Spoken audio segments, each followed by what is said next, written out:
Hello বন্ধুরা, তোমরা সবাই কেমন আছো? আমি কিন্তু খুব ভালো আছি। তো এই এলো দুপুরবেলার টাইম। গুড আফটারনুন বলছি, গুড মর্নিংই বলছি। এই দেখো আমাদের দূরের থেকে মন্দিরের নজরটা কি সুন্দর লাগছে দুপুরবেলার টাইমে, দেখতে পাচ্ছ? এই দেখো, এটা দূরের থেকে দেখাচ্ছি আর তোমাদেরকে দেখিয়েছি।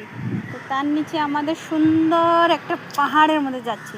তো সেই পাহাড়টা দেখো কি সুন্দর লাগে। ঠিক আছে, আসো আমার সাথে সাথে তোমরা নতুন দেশ, নতুন জান্নাত দেখতে পারবে কমসে কম, তাই তো? তো আমি কিন্তু থাকি দিল্লিতে। হ্যাঁ, দিল্লিতে থাকি। আর এই দেখো আমাদের পাহাড়গুলা, এই যে বড় বড় পাথরগুলো দেখছো, এগুলো কিন্তু পাহাড়। তো কেমন লাগছে বলো? আর এই দেখো সেই সুন্দর ফাটাফাটি একটা পাহাড়, এটা অনেক উঁচুতে গো। আমি কিন্তু উঁচুতে দাঁড়িয়ে আছি, দেখো, দেখতে পাচ্ছ? তো বন্ধুরা, যদি বলো তাহলে তোমাদেরকে একটু টাচ করে দেখিয়ে দিব পাহাড়টা।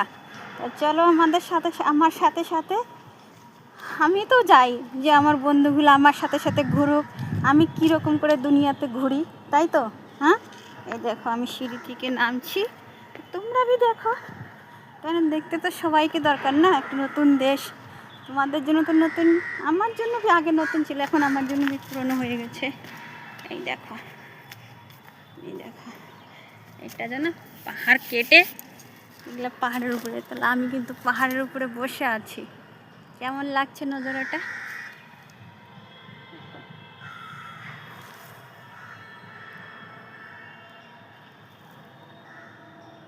ভালো লাগছে? যদি ভালো লাগে তাহলে আমার ভিডিওগুলো দেখতে থাকবে। আরও সুন্দর সুন্দর রান্নার সাথে সাথে আমার লাইফ স্টাইলটাও দেখতে পারবে, আমি কীরকম এনজয় করি। বুঝতে পেরেছ? আমি কিন্তু সেই রকমই মেয়ে, আমি একটু অন্যরকম। আমি নিজের লাইফটাকে না সময়ের মধ্যে এনজয় করাটা খুব ভালো জানি। আমি আমার লাইফে আমি খুব ভালো থাকার চেষ্টা করি। তুমি দেখতেই পারো সব ভিডিওর মধ্যে আমি একাই থাকি। কেন? আমার মেয়েরা স্কুল গেছে, মেয়ের ছেলে দুটো নিয়ে গেছে। তারপরে এই দেখো পাহাড়গুলো এই জায়গা থেকে দেখে দিচ্ছি। তাহলে এই পাহাড়গুলোর মধ্যে আমি যদি বাস করছি, তো ভগবান আমার জন্য কী রকম করে রেখেছিল বলো তো দেখি। এই জায়গাতে আমি বড় হয়েছি।